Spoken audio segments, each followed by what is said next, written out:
प्रत्यक्ष रिश्तेदारी न सही, पूर्व संचित सघनता का दबाव सही। एक ऐसा सघन सूत्र हम लोगों के बीच विद्यमान है जो विचार विनिमय, संपर्क, सान्निध्य तक ही सीमित नहीं रहता। कुछ ऐसा भी चाहता है कि अधिक प्रसन्नता का कोई साधन, कोई अवसर हाथ लगे। कईयों के सामने कठिनाइयाँ होती हैं, कई भ्रमवश जंजाल में फंसे रहते हैं। कईयों को अधिक अच्छी स्थिति चाहिए। कारण कई हो सकते हैं, पर देखा यह जाता है कि अधिकांश लोग इच्छा आकांक्षा लेकर आते हैं, वाणी से या बिना वाणी के व्यक्त करते हैं।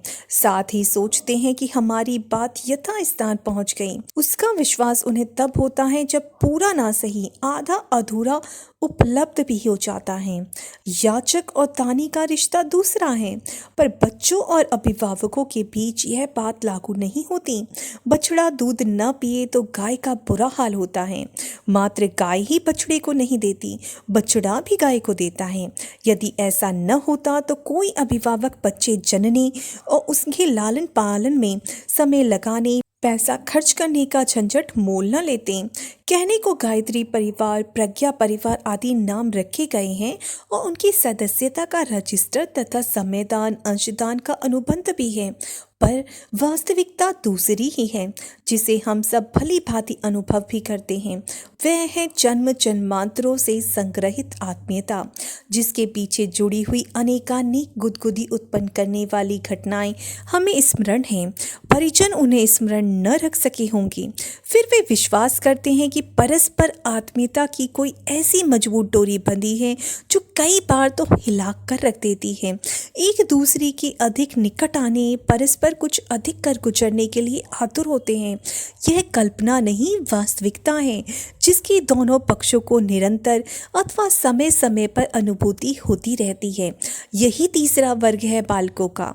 इनकी सहायता से मिशन का कुछ काम भी चला है, पर वह बात गौण है। प्रमुख प्रश्न एक ही है कि इन्हें हंसता हंसाता, खिलता खिलाता देखने का आनंद कैसे मिले। अब तक भेंट, परामर्श, सत्संग, सुविधा, सानिध्य से भी इस भाव संवेदना की तुष्टि होती थी, पर अब तो नियति ने वह सुविधा भी हाथ से छीन ली। अब परस्पर भेंट मिलन का अध्याय ही समाप्त होता जा रहा है।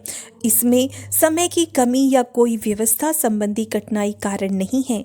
बात इतनी भर है कि इससे सूक्ष्मीकरण में बाधा पड़ती है, चित्त भटकता है और जिस स्तर का अंतराल पर दबाव पड़ना चाहिए वह बिखर जाता है। फलतः उस लक्ष्य की पूर्ति में बाधा पड़ती है जिसके साथ समस्त मनुष्य समुदाय का भाग्य और भविष्य जुड़ा हुआ है। अपने निज की मुक्ति, सिद्धि या स्वर्ग उत्कर्ष जैसा कारण रहा होता तो उसे आगे कभी के लिए टाला जा सकता था, पर समय तो ऐसा विकट है जो एक क्षण की भी छूट नहीं देता। ईमानदार सिपाही की तरह मोर्चा संभालने के अतिरिक्त और कोई विकल्प नहीं। इसलिए सूक्ष्मीकरण के संदर्भ में परिजनों को हमें अपनी साधना हेतु एकांकी छोड़ देना चाहिए। बच्चों की प्रज्ञा परिजनों के संबंध में चलते चलाते हमारा इतना ही आश्वासन है कि यदि वे अपनी भाव संवेदना क्षेत्र को थोड़ा और परिष्कृत कर लें तो निकटता अब की अपेक्षा भी अधिक गहरी अनुभव करने लगेंगे। कारण कि हमारा सूक्ष्म शरीर सन 2000 तक और भी अधिक प्रखर होकर जिएगा, जहां उसकी आवश्यकता होगी बिना विलंब लगाए पहुंचेगा। कठिनाइयों में सहायता करने और बालकों को ऊंचा उठाने, आगे बढ़ाने की हमारी प्रकृति में राई रत्ती भी अंतर नहीं होने जा रहा है। वह लाभ पहले की अपेक्षा और भी अधिक मिलता रह सकता है।